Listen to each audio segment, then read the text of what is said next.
Okay, ini adalah Herbal Aloe Concentrate Mix Aloe Drink yang biasanya kita ambil untuk sarapan pagi supaya kita memang sedapkan badan kita setiap pagi. Cara nak bancuh dia, saya suka air kosong, letak air kosong kat sini. Hari ni kita pakai ni apa? Mandarin Mandarin ni tiga penutup.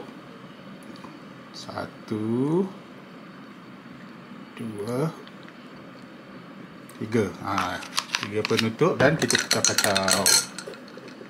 Okay, kita try ya. So yang ni yang saya buat adalah Mandarin flavor. Dia ada 3 flavor. Dia ada Mandarin, ada mango dan juga ada yang ni original lah. Yang saya test hari ni adalah Mandarin ya.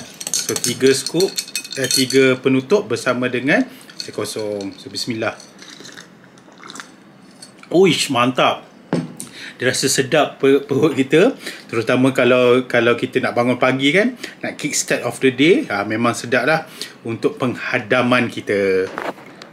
Okey, kalau yang jenis susah nak membuang setiap hari, so bolehlah amalkan kita punya aloe vera ni, dan saya akan tunjukkanlah caranya yang sesuai supaya kita rasa penghadaman kita akan jadi lebih baik. Okey, siapa yang nak tahu boleh komen nak. Okey.